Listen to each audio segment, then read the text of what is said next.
우리 치아가 이렇게 음식물을 짓 이기면서 드시잖아요. 치아 다 망가집니다.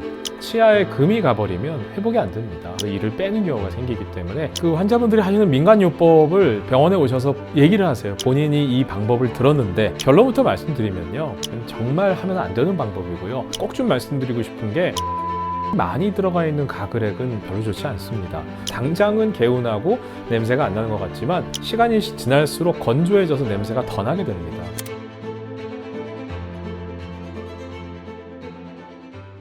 근데 또 사람들이 모르는 또 일상 속에서 놓치기 쉬운 구강 관리에 안 좋은 생활 습관들이 또 있을 것 같아요. 너무 뻔한 얘기라서 아마 담배 태시는 분들은 싫어하실 수도 있겠지만, 우리가 담배를 태면은 처음 몸하고 만나는 부분은 입안입니다. 담배를 태시면요, 희한하게 니코틴, 타르 성분들이 입안에 혈류를 떨어뜨립니다. 혈류라고 하는 거는 뭐냐면 그 안에 면역 물질이 있기 때문에 입안에 피가 잘 안 돌게 되면은요, 면역성도 떨어질 수밖에 없고요. 치주 세균들이 더 득세를 하게 됩니다. 그러면 잇몸뼈를 많이 녹이게 되겠죠. 그만큼 흡연이 정말 우리 구강 건강에 있어서 악영향을 미친다고 보시면 될 것 같고요. 그리고 저는 제발 아껴 쓰셨으면 좋겠어요. 돈을 아껴 쓰시란 얘기가 아니고요. 우리 치아는 보통 6살 정도부터 납니다. 근데 평균 수명을 90세라고 봐도 무방하고요. 그러면 80년 넘게 치아 하나 가지고 버티셔야 돼요. 근데 우리가 머리카락이라든가 이런 피부들은 재생이 되지만 치아는 재생이 되지 않거든요. 80년 동안 그 치아가 깨지거나 부러지거나 아니면 빠지지 않게 관리를 잘 하셔야 되는데, 대부분 많은 분들이, 특히 남자분들 뭐 차력을 많이 하세요. 뭐 병뚜껑 이빨로 따고요. 치아로 얼음 같은 거 드시는 거, 그것도 너무 안 좋고요. 이 치아가요, 잘 안 깨질 것 같지만 생각보다 잘 깨집니다. 금도 많이 가고요. 그래서 치아에 가장 좋지 않은 음식이요, 고기 같은 거는 괜찮아요. 근데 저는 마른 오징어 같은 거를 드시는 민족이 우리나라, 일본, 중국 정도 말고는 못 본 것 같아요.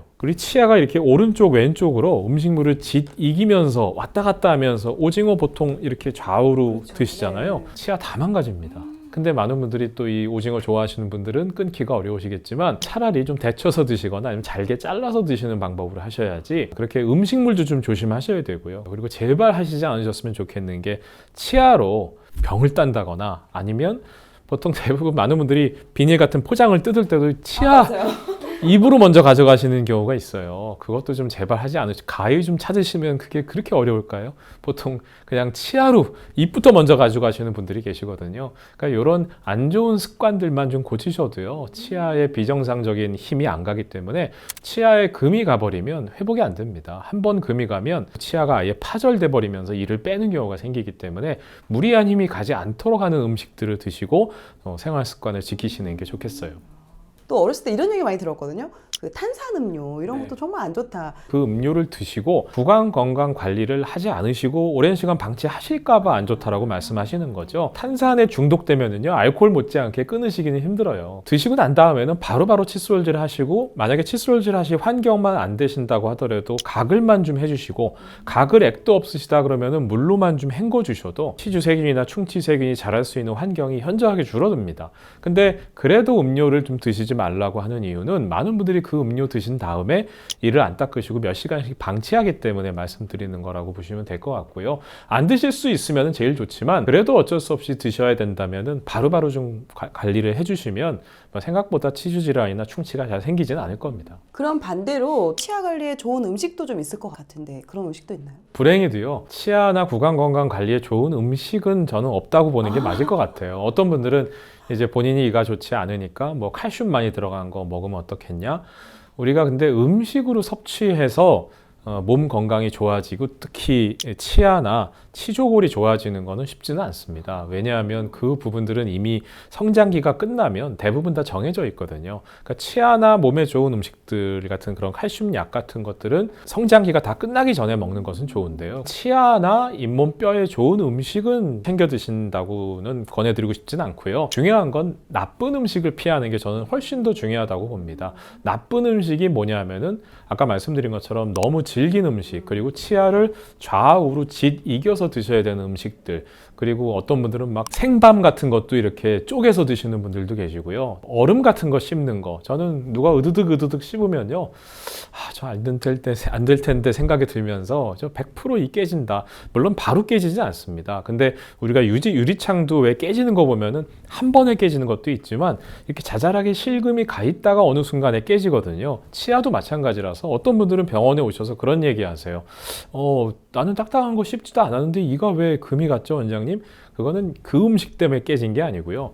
이미 금이 많이 가 있던 겁니다. 그걸 크랙이라고 하는데 뭐 그런 이유도 있기 때문에 몸에 좋은 음식보다는 몸에 좋지 않은 너무 질기고 딱딱한 음식들 좀 피하시고요. 그리고 우리나라 음식이 한 가지 안 좋은 게 있습니다. 뭐냐면은 다른 나라도 있긴 있습니다만 우리나라만큼 고춧가루가 많이 들어가는 음식들이 잘 없거든요. 근데 제가 아까 말씀드린 것처럼 칫솔질을 하신 다음에 입이 개운한 줄 아시지만 아까 말씀드린 치간 칫솔이나 특히 구강세정기로 한번 하시면요.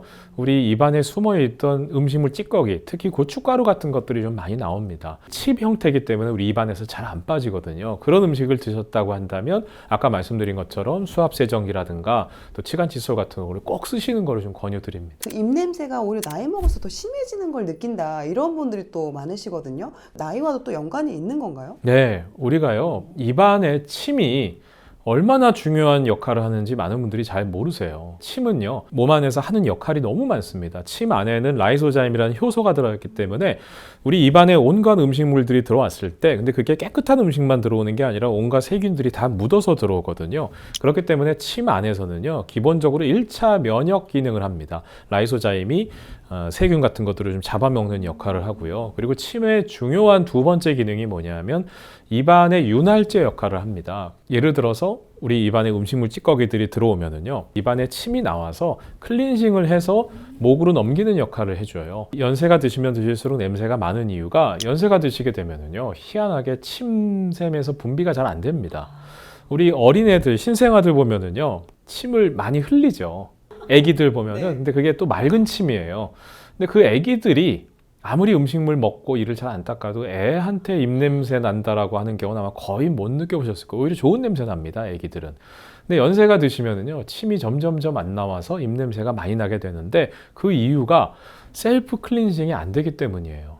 침만 잘 나와도 충치나 치주 질환은 거의 안 생깁니다. 그래서 연세가 드시면 드실수록 치주 질환이 안 생기고 입냄새가 안 나시도록 하는 방법이, 첫 번째는 물을 좀 많이 드시면서 입에 물을 좀 머금고 계시는 게 좋습니다. 그리고 두 번째는 무설탕 껌 같은 거 있죠. 자일리톨 껌 같은 거를 좀 계속 씹어주시고 하시면 그나마 좀 침이 분비가 잘 되거든요. 그럼 확실히 입냄새도 덜 나고, 그 두 가지만 하셔도 어르신들이 입냄새가 안 나고 또 손자 손녀분들이 아마 가까이 오시는데도 도움이 많이 될 겁니다. 그래서 아침에 일어나자마자 입을 hen군다던가 이런 거 좀 요즘 많이 하고 계시는데, 그 헹굴 때 그냥 물로만 헹구는 분도 계시지만 뭐 소금물로 헹군다던가 아니면 뭐 오일 풀링 뭐 이렇게 이용을 하시는 분들이 계세요. 제가 그 환자분들이 하시는 민간요법을 병원에 오셔서 얘기를 하세요. 본인이 이 방법을 들었는데, 아니면 내가 이 방법을 개발을 했는데 이건 어떠냐. 정말 많으세요. 어르신들이 생각보다 많은 일을 하십니다. 근데 결론부터 말씀드리면요, 남자 사우나 가보면요, 어르신들이 뭐 한 60세, 70세 이상 되신 분들 소금이 이만큼 쌓여 있습니다. 그걸 한 주먹 해가지고 입에 넣으시고 막 하시는데요, 치약 자체가 많이 나와 있지 않았을 때부터 좀 하신 분들은 그 소금으로, 이렇게 굵은 소금으로 하시는 분들이 계세요. 그건 정말 하면 안 되는 방법이고요. 칫솔질 하시고 또 치간 칫솔, 또 수압세정기, 치실 쓰시고요. 그리고 아까 말씀드린 뭐 혀 클리너 쓰시고요. 5가지만 하시면 정말 100점이고요. 아침에 일어나셨을 때 좋은 방법은 보통 가글액 많이 쓰시거든요. 또 낮 시간에도 칫솔질 여건이 안 되실 때 가글액을 좀 이렇게 헹구신다거나 아니면 스프레이 하신다거나 다 좋은데요. 꼭 좀 말씀드리고 싶은 게, 알코올이 많이 들어가 있는 가글액은 별로 좋지 않습니다. 우리나라 분들 입안이 화해야 이게 뭔가 한 것 같다 생각이 드시는데요. 뭐 제품 중에 가글액을 해보셨을 때 입에 머금고 있는 것을 한 15초, 20초 정도 하셨을 때 고통스럽다 하시면 그건 알코올이 많이 들어가 있는 겁니다. 근데 그럼 알코올이 많이 들어가 있으면 좋은 거 아니냐, 살균도 되고. 그렇지 않고요. 우리가 이런 피부들을 알코올로 한번 닦으시면 어떻게 되죠? 시원한데 오히려 더 건조해집니다. 그렇기 때문에 입안도 마찬가지예요. 알코올이 너무 많이 들어가는 걸 쓰시면 당장은 개운하고 냄새가 안 나는 것 같지만 시간이 지날수록 건조해져서 냄새가 더 나게 됩니다. 그래서 알코올이 좀 덜 들어가 있는 거, 아까 말씀드린 것처럼 입안에 좀 머금어 봤을 때 너무 자극적이지 않은 알코올, 적은 성분에 들어가 있는 가글액들을 쓰시면 입안이 건조되지도 않고 냄새가 안 나는 시간이 훨씬 길어질 거예요. 또 그 관리하는 방법에 있어서 스케일링을 받는 게 상당히 좋다. 1년에 한 번 정도 받는 게 좋다고 하셨는데 저희 또 엄마도 보면은 이거 스케일링을 받고 나면 막 더 이가 아프고 막 붓고 이러니까 오히려 더 안 좋아진 것 같아서 안 갈란다 막 이렇게 말씀을 하시거든요. 근데 스케일링을 1년에 한 번씩 꼭 꼬박꼬박 받아야 되는 거죠. 그렇게 아프더라도. 보통 스케일링을 한번 받아보신 분들이 그 다음부터 안 받으시려고 네. 하는 이유가 있어요. 스케일링 하기 전엔 괜찮은데 이가 더 시리다. 왠지 이가 깎인 것 같다. 그리고 이하고 이 사이가 더 벌어진 것 같다. 뭐 이런, 그리고 이 길이가 더 길어진 것 같다. 이런 말씀 많이 하시거든요. 근데 전혀 잘못된 얘기고요. 제가 순서대로 말씀을 드리면 기계로 사람 손으로 했었는데요. 요즘은 초음파를 쏴서 그 초음파로 치석을 뜯어냅니다. 그 스케일러라고 하는 그 초음파 장비가 절대로 치아는 깎아낼 수 없게 되어 있습니다. 근데 치석을 떼내니까 왠지 치아를 건드릴 것만 같은 생각이 들거든요. 첫 번째는 전혀 그렇지 않고요.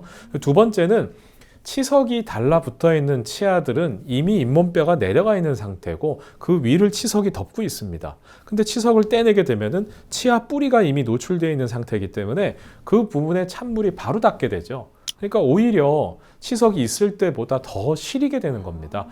그러면은 차라리 치석을 안 떼고 두면 괜찮지 않느냐? 그렇지 않죠. 치석이 점점 더 내려가면서 잇몸뼈를 더 녹이게 되니까 치아가 빠지게 되는 겁니다. 그렇기 때문에 치석을 제거했다고 하더라도 스케일링 후에 이가 시린 것은 일시적인 증상일 가능성이 크고요.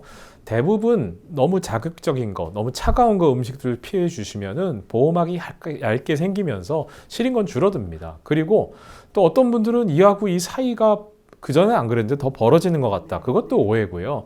치석이 이하고 이 사이에 껴있다가 그걸 떼내기 때문에 이하고 잇몸 사이에 검게 보이는 부분들이 좀 생긴다. 여기 너무 보기 싫다. 이렇게 말씀하시는 분들이 계시는데요. 그 상태를 더 방치하셨으면 그 구멍은 더 커집니다. 그렇기 때문에 스케일링 하시고 나서 안 좋은 경험을 가지시고 이가 너무 시렸다, 아팠다, 또 피났다, 뭐 이런 경험을 가지시고 본인 말고 계시면 되는데 또 그런 분들 특징이 주변에 다 얘기하세요. 야, 스케일링 하지 마라. 이렇게. 그러니까 절대 그렇지 않고요.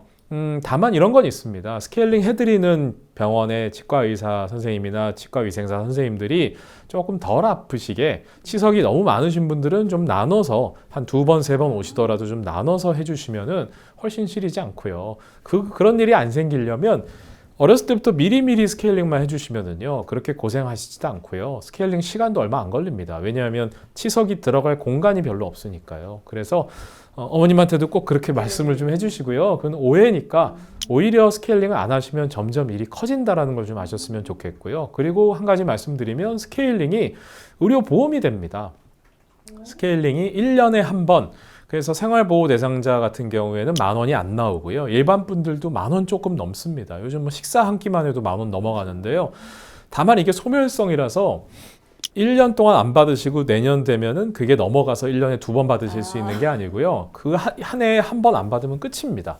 근데 제가 말씀드렸지만 이 의료보험공단에서 돈이 남아 돌아가지고 많은 분들한테 스케일링 혜택을 드리는 게 아니고요.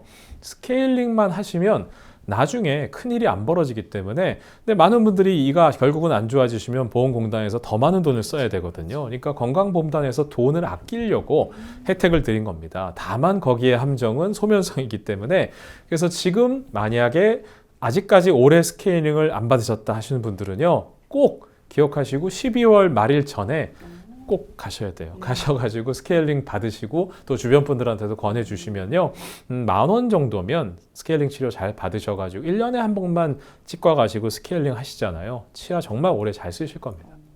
그렇다면은 이제 차후 관리할 때 그냥 스케일링 1년에 한 번만 받고 그럼 그때만 가서 검진을 받으면 될까요? 아니면 뭐 6개월에 한 번씩 뭐 정기 검진을 받는다던가 뭐 이런 게 좀 필요할까요?